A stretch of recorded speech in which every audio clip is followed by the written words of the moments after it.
நம்ம எல்லாருமே லைஃப்ல ஒரு விஷயம் ஸ்டார்ட் பண்ணி அதை முடிக்கணும்னு நினைச்சிருப்போம், ஆனால் முடிச்சிருக்க மாட்டோம். ஏன் அப்படின்னு பார்த்தீங்கன்னா, நடுவில் இந்த டிசிப்ளின்ன்ற ஒரு கோளாறு வந்து நம்மளை முடிக்கவே கூடாது. எல்லாருக்குமே இது நடந்திருக்கும். எவ்வளவுமே வந்து நான் வந்து ஸ்டார்ட் பண்ண டைம்ல வந்து நான் ஸ்டார்ட் பண்ணி நான் ஃபினிஷ் பண்ணிட்டேன் அப்படின்ற மாதிரி எவருமே இருக்க மாட்டேன். நான் ஸ்டார்ட் பண்ணேன், அப்புறம் குவிட் பண்ணேன், திருப்பி ஸ்டார்ட் பண்ணேன், அப்புறம் பண்ணாமல் விட்டேன், சரி கொஞ்ச நாள் விட்டேன் அப்படின்னு சொல்லி இந்த டிசிப்ளின் இல்லாமல் நிறைய பீப்புள் பண்ணியிருப்பாங்க. ஸோ நான் எப்படி டிசிப்ளின் பில்ட் பண்ணேன் அப்படின்றது நிறைய புக்ஸ் படித்து பார்த்தேன், நிறைய வீடியோஸ் பார்த்தேன். இதெல்லாம் தெரிஞ்சுக்கிட்டு நான் எப்படி பில்ட் பண்ணேன் அப்படின்றது நான் சொல்கிறதுக்கு. ஏன்னா நான் ஒரு 2 இயர்ஸாக கண்டினியூஸாக வீடியோ போட்டிருக்கேன், ஒரு 4 இயர்ஸாக கண்டினியூஸாக ஜிம் போயிருக்கேன். ஸோ இந்த மாதிரி சில விஷயம் வந்து நான் ரொம்ப கஷ்டமான விஷயமா கரெக்டாக பண்ணியிருக்கேன். 2 இயர்ஸ் விடாமல் வீடியோ போகிறது ரொம்ப பெரிய கஷ்டமான விஷயம். வியூஸும் வரலனாலும் போடணும், மானிட்டைஸ் ஆகாமல் இருக்கிறதுக்கு 2 வருஷம் ஆச்சு. ஸோ இந்த டைம் நான் கம்முன்னு போட்டுட்டே இருந்தேன். ஸோ ஒரு டிசிப்ளின் எப்படி கொண்டு வருதுன்னு சொல்லி ஸோ இந்த வீடியோவில் நான் ஒரு 5 பாயிண்ட் சொல்கிறேன், which will be helpful for you. So நான் அதை வச்சு தான் நான் இப்போ வரைக்குமே நான் ஓடிட்டு இருக்கேன். இப்போ வரைக்குமே நான் வீடியோ போடும்போது என்னோட வீடியோக்கு 200, 150 இந்த மாதிரி தான் வியூஸ் வருது. ஆனாலும் நான் ஏன் போகிறேன்னா ஒரு நாள் வரும் அப்படின்றது தான். ஸோ இந்த 5 பாயிண்ட்ஸ் நீங்கள் மைண்டில் வச்சுட்டு போது it will be easy to continue one by one. ஆனால் நம்ம வந்து குவிட் பண்ணுறதுக்கு ரீசனே வந்து நம்ம என்னன்னே தெரியாமல் பண்ணுறதுனால தான் குவிட்டே பண்ணுறோம். So number 1 is know the why. So எல்லாருமே இதை சொல்லியிருப்பாங்க, நோ த வை. நான் வந்து ஃபஸ்ட்டு எனக்கு நோ த வைன்னு தெரிஞ்சுக்கணும். ஏன்னா நோ த வை, எனக்கு காசு வேணும், அவ்வளோதான் அப்படின்ற மாதிரி ஒரு மென்டாலிட்டி தான் நான் இருந்தேன். இல்லை, காசு எதுக்காக வேணும் அப்படின்ற ஒரு கொஸ்டின் வரும்போது, நான் இப்போ ரீசெண்டாக வந்து வேலையெல்லாம் குவிட் பண்ணிட்டு நல்லா சம்பாதிச்சல ஒரு சின்ன அமௌண்ட் சம்பாதிச்சனால நான் வீட்டில் தூங்கி ஏஞ்சிட்டு இருந்தேன். ஸோ அது நல்லா இருந்துச்சு. லைக் எப்படி சொல்கிறது, நான் யோசிக்கும் போது நான் ஏஞ்சிக்கிறேன். சரி, ஸ்கூல், காலேஜ், ஒர்க் இந்த 3மே வந்து நான் காலைல ஏஞ்சிக்கணும், குளிக்கணும், 9 o'clock ஒர்க்னா 9 o'clock கரெக்டாக போகணும், காலேஜ் 8 o'clockனா 7 o'clock கிளம்பணும், ஸ்கூல் 8:30னா 6:30 இங்கேருந்து கிளம்பணும். இந்த மாதிரி ஒரு விஷயம் நான் டைமிங் அலாரம் வச்சு டெய்லி ஏஞ்சிடல. அது எனக்கு ஒரு மாதிரி காண்டா இருந்துச்சு. அலாரம் இல்லாமல் ஒரு நாள் நான் ஏஞ்சிச்சேன். ஐ வேக்ட் அப் லைக் 9:30, 10 அந்த மாதிரி டைம் இருந்துச்சு. அது நல்லா இருந்துச்சு ஒரு மாதிரி.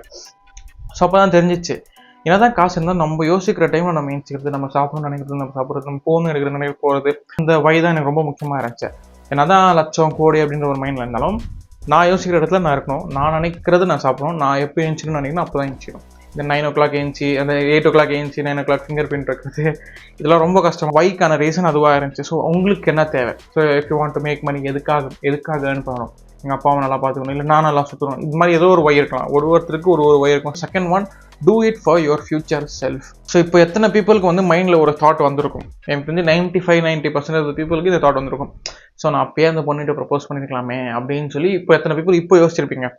அப்போது அந்த ப்ரெசென்ட்டாக பாஸ்டில் இருந்தவனுக்கு இப்போ ஃபியூச்சரில் இருக்கிறவங்க ஃபீல் பண்ணுவான்னு தெரியாது. ஓகேவா? ஸோ இப்போ லெட்ஸ் டேக் 8th ஒரு கேர்ள் பார்த்துருப்பீங்க, அவ்வளோ பிடிச்சிருக்கும், அவங்களை ப்ரப்போஸ் பண்ணணும்னு யோசிப்பீங்க, ஆனால் பண்ணியிருக்க மாட்டீங்க. இப்போ ஒரு 20 வயசு ஆயிடுச்சுன்னு வச்சுக்கலாம், ஒரு 10 வருஷமா, 7-8 வருஷம் சம்திங். ஆனால் இப்போ நீங்கள் யோசிக்கிறீங்களா, ஐயோ நான் பண்ணியிருக்கலாமே அப்படின்னு சொல்லி. ஸோ அதே தான் இப்போ நீங்கள் பண்ணீங்கன்னா ஃபியூச்சரில் யோசிக்காமல் இருக்கிறது இந்த சிம்பிள் எக்ஸாம்பிள் நான் சொன்னேன், இந்த பொண்ணோட எக்ஸாம்பிள். பிகாஸ் ஏன்னா நிறைய பீப்புள் இந்த பொண்ணோட இது இருந்திருக்கும். ஸோ அந்த மாதிரி ஃபீலிங் ரிக்ரெட் இருக்கவே கூடாது. இப்போ நீங்கள் இப்போ எதுவுமே பண்ணாமல் நான் தூங்குறேன், நான் சுற்றுறேன், நான் எதுவுமே பண்ணல அப்படின்ற மாதிரி ஒரு மென்டாலிட்டி இருந்தீங்கன்னா ஒரு 5 years 10 years கழிச்சு நீங்கள் அப்போ நான் பண்ணிருக்கலாமோன்ற ஒரு ரிக்ரெட் உங்களுக்கு கண்டிப்பாக வரும். ஏன்னா இப்போ ஒரு தாட் இருக்கு, உங்களோட வை இருக்கு, ஆனால் நீங்கள் பண்ணல அப்படின்னா ஃபியூச்சர்ல அந்த தாட் கண்டிப்பாக எல்லாருமே வரும். That's what I am saying, always think about your future self. இப்போ இருக்கிறவன் சோம்பேறியா இருக்குன்னா இருந்துட்டு போட்டோம், ஆனால் நாளைக்கு இருக்கிறவன் கண்டிப்பாக டிசிப்ளினாக இருப்பான்னு நினைச்சீங்கன்னா நீங்கள் இப்பயே பண்ண ஸ்டார்ட் பண்ணிடுவீங்க. Everything depends on that. இப்போ ஒரு மாதம் நீங்கள் போனீங்கன்னா தான் 30ஆம் தேதி, இப்போ 30ஆம் தேதி உங்களுக்கு சம்பளம் தராங்கன்னு வச்சுக்கோங்க. 29 days நீங்கள் போனால் தான் அந்த ஒரு நாளுக்கு உங்களுக்கு சம்பளம் தருவாங்க. அந்த 29 days பண்ணுறதுக்கு இந்த 30ஆம் தேதி வந்து சம்பளம் வரதுக்காக 29 days பண்ணுறீங்க ஃபார் த ஃபியூச்சர் செல்ஃப். நீங்கள் சோம்பேறிப்பட்டுட்டே விட்டுட்டீங்க, அது வராது. You got it. ஸோ அதுதான் எக்ஸாம்பிள், பொண்ணோட எக்ஸாம்பிள் பண்ணிவிட்டு ஏதோ ஒரு எக்ஸாம்பிள் வச்சுக்கோங்க, உங்களுக்கு புரியணுன்றது தான் இப்போ எக்ஸாம்பிள் எனக்கு இப்போ மைண்ட்லேருந்து எப்படி வருது நான் சொல்கிறேன். Number 3, set micro goals. First of all நம்ம வந்து குவிட் பண்ணுறதுக்கு ரீசன் என்னன்னா பெருசாக இருக்கிறது. நான் ஜிம் எக்ஸ்பீரியன்ஸ்லேருந்து சொல்கிறேன்.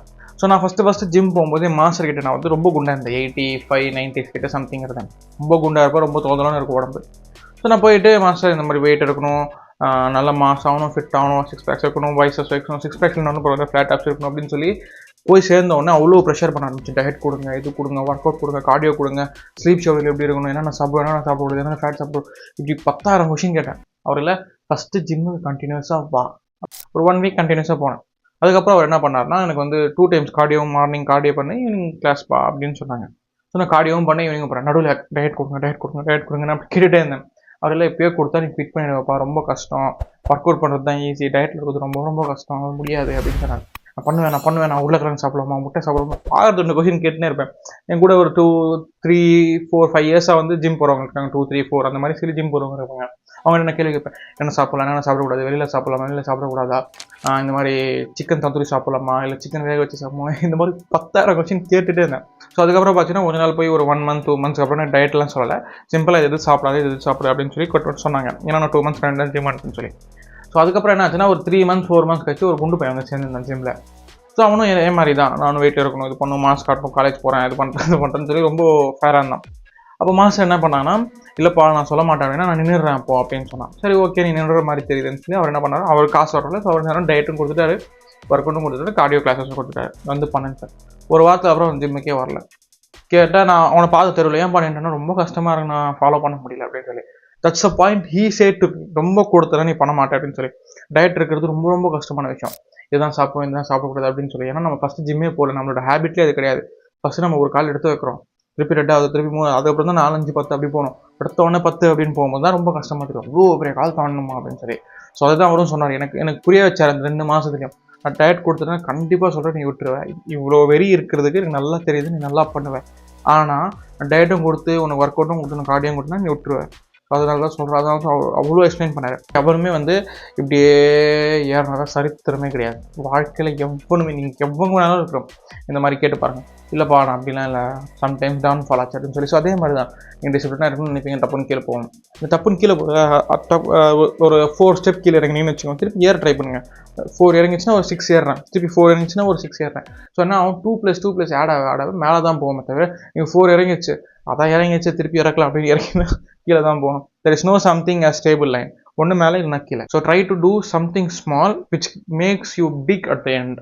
புரியுதா? இப்போ சின்னதாக ஒரு அப்புறம் போனீங்கன்னா யூ வில் ஸ்டார்ட் இட். நானும் ஃபஸ்ட்டு எடுத்தோன்னே என் வீடியோஸ் வந்து பர்டிகுலராக இவ்வளோ ஆங்கிள் இருக்கணும் அப்படின்னா நான் யோசிக்கவே இல்லை. It was okay but fine. போக போக நான் இம்ப்ரூவ் பண்ணிட்டே வந்தேன். ஸோ நம்பர் 4, இது ரொம்ப ரொம்ப இம்பார்ட்டன்ட் நினைக்கிறேன். Keep your deadline close. எத்தனை பேருக்கு காலேஜில் இல்லை ஸ்கூல்லலாம் இந்த மாதிரி நடந்திருக்கும் தெரியாது. எனக்கு இப்படி தான் நடக்குமே.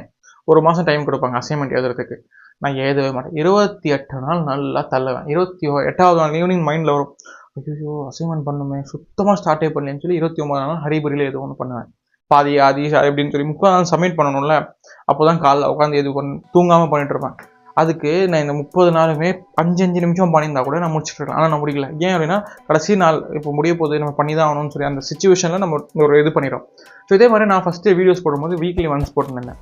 ஸோ அப்போ என்ன ஆச்சுன்னா எனக்கு வந்து நான் அப்போ வரைக்குமே எனக்கு என்னோட பொட்டன்ஷியல் எனக்கு தெரியாதுல. ஸோ வீக்லி ஒன்ஸ் தான் என்னால் போக முடியும், வேலைக்கும் போகிறேன், ஜிம்முக்கு போகிறேன், எதுவும் பண்ணுறதுனால முடியாது அப்படின்னு நினச்சிட்டேன். ஸோ அப்புறம் வீக்லி ஒன்ஸ் போகிறது 2 டைம்ஸ் பார்க்கலாம், வெனஸ்டே சாட்டர்டே ஆகலாம் அப்படின்னு சொல்லி நான் வெனஸ்டே சாட்டர்டே போட ஆரம்பித்தேன். ஸோ வெனஸ்டே சாட்டர்டே போடும்போது டியூஸ்டே எனக்கு டெட்லைன், ஓகே நாளைக்கு போகணும்னு சொல்லி அந்த ப்ரெஷரில் நான் நைட்டில் உட்காந்து பண்ணிடுவேன். ஸோ அதே ப்ரெஷர் ஃப்ரைடே வரும். அது மாதிரி ப்ரெஷர் வர என்ன ஆச்சுன்னா எனக்கு கண்டினியூஸாக ஆகிடுச்சு. நான் திருப்பி பண்ணிகிட்டே இருந்தேன். இதே நான் ஒரே ஒரு வீடியோ போடும்போது அதே ப்ரெஷர் ஃப்ரைடே வருது, இப்போ 2 டைம் வருது. ஆனால் நம்மளால் பண்ண முடியுது. ஆனால் என்னென்னா நம்ம டைம் வந்து க்ளோஸராக வச்சுனா கண்டிப்பாக முடியும்னு சொல்லி தான். அதுக்கப்புறம் பண்ண ஒரு பர்டிகுலர் ரொம்ப ஆண்ட்ராய்டோட வீடியோ ஒன்று பார்த்தேன். ஒரே ஒரு வாரம் 7 days விடாமல் ஒரு வேலையை பண்ணிப்பாரு, நீ உன்னோட பாடி எவ்வளோ கேப்பபிள்னு பாரு, குவிட் பண்ணாமல் அப்படின்னு சொல்லி. ஸோ அதில் நான் என்ன பண்ணேன்னா 7 days விடாமல் ஒரு வீடியோ போட்டேன். லாங் ஃபார்மேட் வீடியோ தான், ஷார்ட்ஸ்லாம் கிடையாது. 7 days விடாமல் லாங் ஃபார்மேட் போட்டேன். அது எப்படி எடுத்தேன்னா 2 நாள் எடுத்தேன், 4, 3 அப்படி எடுத்தேன். அதுக்கப்புறம் உட்காந்து எடிட் பண்ண, தமிழ் எடிட் பண்ண, அப்படி ஒன்று சொல்லி ஒரு நாளும் விடாமல் 7 ட்ரை பண்ணேன். ஸோ அப்போ தான் எனக்கு புரிய ஆரம்பிச்சு, நம்ம டெட்லைன் கம்மியாக வச்சோம் அப்படின்னா கண்டிப்பாக முடியுது. இது வெனஸ்டே இருக்கிறதால தான் நான் டியூஸ்டே ப்ரெஷர் எடுக்கிறேன். டெய்லி இருந்ததால் டெய்லி ப்ரெஷர் இருந்துச்சு, டெய்லி முடித்தேன், ஒன்றுமே குவிட் பண்ணல. 7 days கண்டினியூஸாக வீடியோ வந்துச்சு. எனக்கு எப்போ தெரியல, அது ஆகிட்டு இருக்கும் 1 year பேக் சம்திங். கண்டினியூஸாக ஒரு வீடியோவும் விடாமல் 7 வீடியோ போட்டேன். ஸோ உங்களோட டெட்லைன் நீங்கள் எவ்வளோ கிட்ட இருக்கிறீங்களோ அவ்வளோ சீக்கிரம் உங்களோட வேலை முடியும். Number 5, find a pain plus reward. So எக்ஸாம்பிளுக்கு சொல்லணும்னா, ஐஸ்கிரீம் சாப்பிடணும் அப்படின்னு தோணுச்சுன்னா இப்பயே போய் சாப்பிட்றாது, அது போய் நாளைக்கு சாப்பிட்றேன். ஆனால் நான் இன்னைக்கு ஜிம்மில் ஒரு 100 புஷ்அப் போடுறேன், இல்லை 200 புஷ்அப் போடுறேன், இல்லை வந்து நான் ஒரு 2 hours விடாமல் ஒர்க் அவுட் பண்ணுறேன் அப்படின்னு சொல்லிட்டு நீ வந்து பண்ணிவிட்டு இந்த ஒரு பெயின் கிடச்சோன்னே நான் போய் ஐஸ்கிரீம் சாப்பிட்டேன்னா அது நீ பண்ணும்போதெல்லாம் அந்த ஐஸ்கிரீம் பற்றி யோசிச்சுட்டே போய் பண்ணுவேன். கிடச்சது போய் சாப்பிட்டேன்னா யூ பிகம் கம்ஃபர்டபுள். நீ கம்ஃபர்டபுள் ஆகிட்டேன்னா வேலையே செய்ய மாட்டேன். இப்போ உனக்கு குண்டுன்னு கலைச்சா தான் நீ ஒளியாக வரதுக்கு ட்ரை பண்ணுவேன். உங்ககிட்ட காசே இல்லை நீ வராது, உங்ககிட்ட பைக் இல்லை நீ வராது, உங்ககிட்ட கார் இல்லை நீ வராது, உங்ககிட்ட தேட்டர் வராது, சாப்பிட்றதுக்கு ஒன்றும் இல்லை, அப்படி இப்படி சொல்லும்போது உங்களுக்கு காசு ஏர்ன் பண்ணணுன்ற அந்த ஒரு ஃபயர் வரும். இந்த மாதிரின்னு கூட இல்லாமல் நான் 1 week கரெக்டாக ஒர்க் பண்ணிட்டேன், ஒர்க்கோ ஏதோ ஒன்று பண்ணிட்டேன் அப்படின்னா 8th day இல்லை 7th day நான் ஒரு டைம் ஆஃப் எடுத்துக்கிறேன். இல்லை எங்கேயாவது ஊருக்கு போய் வெளில சுற்றிட்டு வரேன், இல்லை ஆள் கூட வெளில போகிறேன் அப்படி, இல்லை ஆள் கூட படத்துக்கு போகிறேன் அப்படின்னு சொல்லி ஏதோ ஒன்று. இந்த மாதிரி சின்ன ரிவார்டு நீங்கள் வச்சுட்டே இருந்தீங்கன்னா அதுக்காக நீங்கள் ஓட ஆரம்பிப்பீங்க. ஆனால் அந்த ரிவார்டு நீங்கள் வந்து வாங்கிடக்கூடாது. சிம்பிளாக இந்த மாதிரி உங்களோட வை என்னன்னு தெரிஞ்சுக்கோங்க, ஒரு ரிவார்டு வச்சுக்கோங்க, சின்னதாக ஸ்டார்ட் பண்ணுங்க. இந்த மாதிரி தான் நான் பண்ணேன், இந்த மாதிரி தான் நான் டிசிப்ளினாக இருந்தேன். I think this video will be so helpful for you. 2.5 years try பண்ணதால தான் எனக்கு தெரிஞ்சு. Try to be discipline while you are working on something. ஏன்னா அந்த டிசிப்ளின் சின்னதாக கிராக் ஆனால் கூட பெருசாக இதாகிடும். இப்போ ஒரு படத்தில் சொல்லி இப்போ டேமில் வந்து சின்ன கிராக்னா ரொம்ப பெரிய கிராக் ஆன மாதிரி, ஏன்னா தண்ணி ஃபோர்ஸ் வந்து இது பெருசாகிடும் அப்படின்னு சொல்லி. ஸோ அதே தான் எல்லாத்துலேயும் ஒரு சின்ன கிராக் உங்களை வந்து எல்லாமே டேமேஜ் பண்ணிடும். So try to be discipline.